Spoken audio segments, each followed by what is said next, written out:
Yeah, it's clear we need to talk about this, huh? Okay, buckle up then.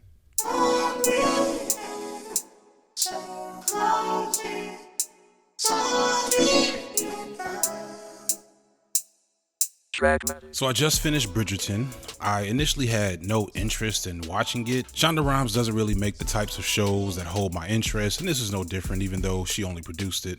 But after seeing the way it blew up on my timeline, I knew I needed to go ahead and chase that trend. It was okay. As I suspected, it wasn't for me. The whole time I watched it, I was wondering how I would manage 7 to 10 minutes of material out of this glorified live action shoujo anime.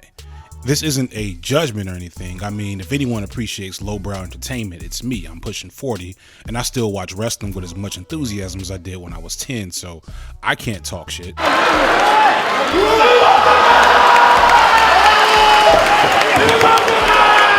And that would be it if it weren't for some elements in the story that left me concerned.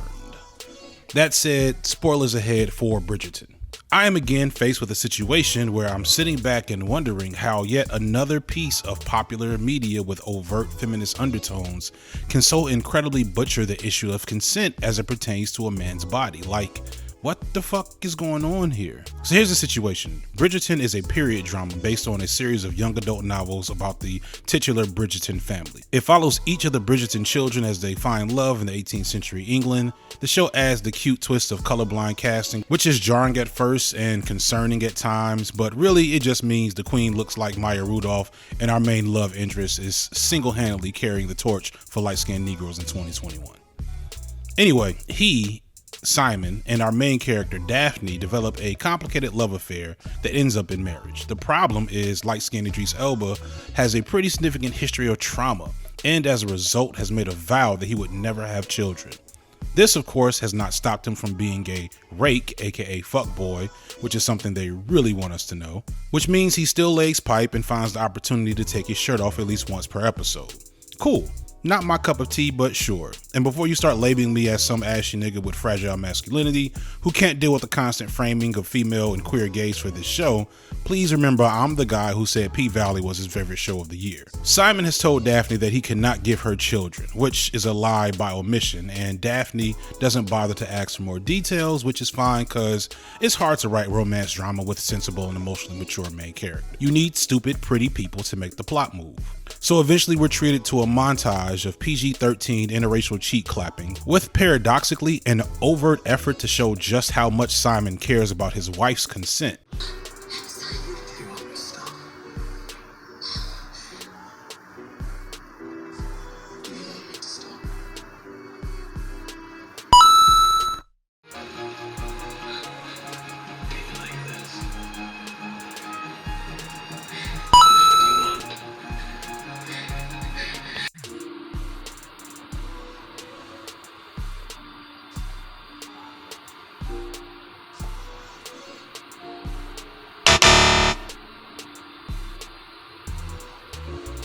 This is mostly just to continue to build him up as this fantasy ideal man, but it shows that the showrunners clearly understood this concept.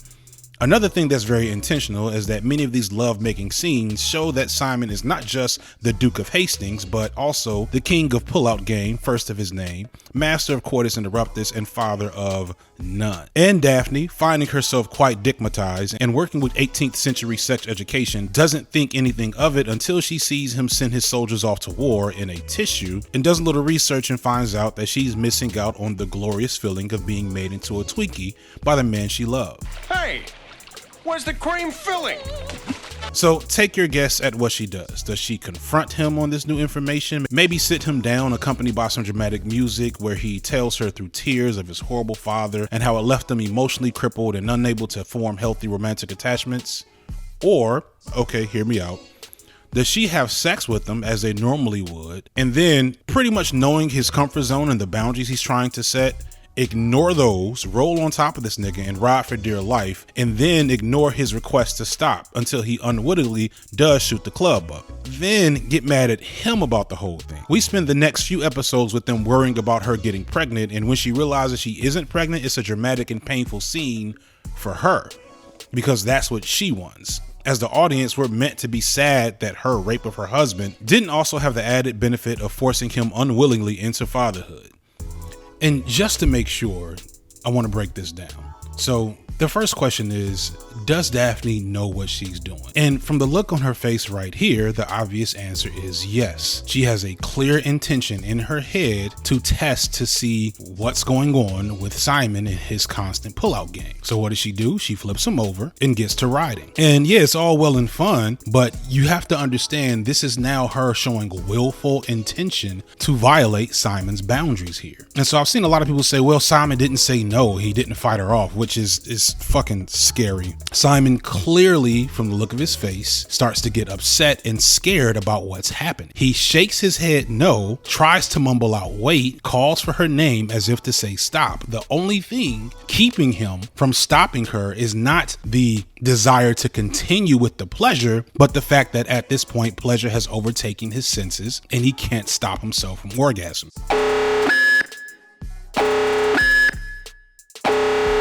And ask yourself the question, would Daphne have stopped? The probable answer is no. So this idea that it's not a violation, that it's not a sexual assault, I mean, you wouldn't be able to prove this behind a shadow of a doubt in front of a judge and jury or whatever.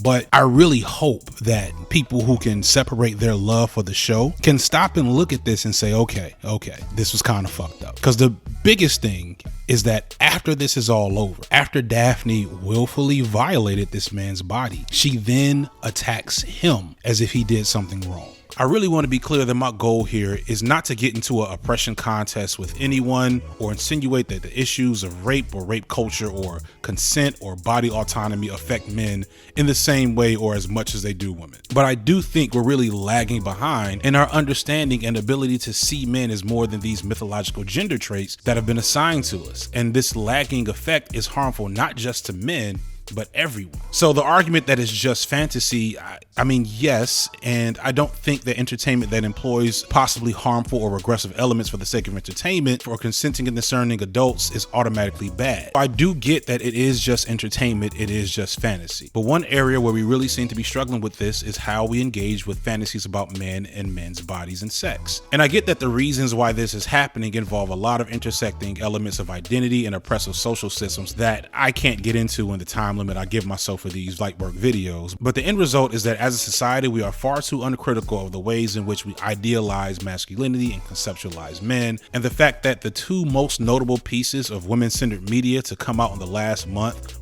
both feature our heroine casually raping a guy is indicative of this problem. Because folks, make no mistake, this is rape culture. And to be honest, my frustration with this issue isn't so much the violation of men's bodies, which is sad because it shows just how much even I've been desensitized to this problem, but more so is that I know the same attitudes that lead to this type of stuff getting on our screen also leads to men trying to rationalize and justify sexual assault against women by men. The reason why relatively few people were appalled by what happened to Simon or Steve Trevor's body husk is that we have this belief that men always want sex and are always ready to get it in, and that no true heterosexual man would turn down a chance to bed a beautiful woman. And that if a man really doesn't want sex, he'll throw a woman off him and all kinds of other regressive attitudes. This same logic is used when they say stuff like, well, what was she wearing at the time? Or he didn't really force her and he didn't hurt her. Or what did you expect the guy to do? Just stop? Like, go to the comments of any fan group discussing this and you'll find people using some of the same arguments to excuse it. He could have thrown her off. He consented to the sex, so it was okay. It's clear he was enjoying himself and it wasn't violent. It really shows just how much more education we need around consent and the numerous other movies, comic books, and forms of media that gloss over this topic. And it happens a lot more than you think. Consent is a two-way street. But more importantly, we need to keep pushing the envelope on how we conceptualize men and masculinity, because all these problems, consent, rape culture, they connect to the way in which we assign behavior to men based on their gender. We can't get lazy and press the issues of gender equality in some spaces and then leave these issues unchallenged when it's less convenient, because this is all part of one big problem and we have to solve it holistically. Either way, if you appreciate what I'm doing here, I need you to click the like button, click the subscribe button, click the bell. But more importantly, for the health of these videos and helping them spread, you got to check out the other stuff I've done recently. Give me 20 more minutes of your time today, and that helps all my videos get a little love from the algorithm and grow the channel. But real quick before you go, thank you so much for everyone for the love on the last video. I set the goal to hit 200 subs and we blew that bad boy out the water. So again, man, thank y'all so much. All right, y'all, that's it. Peace.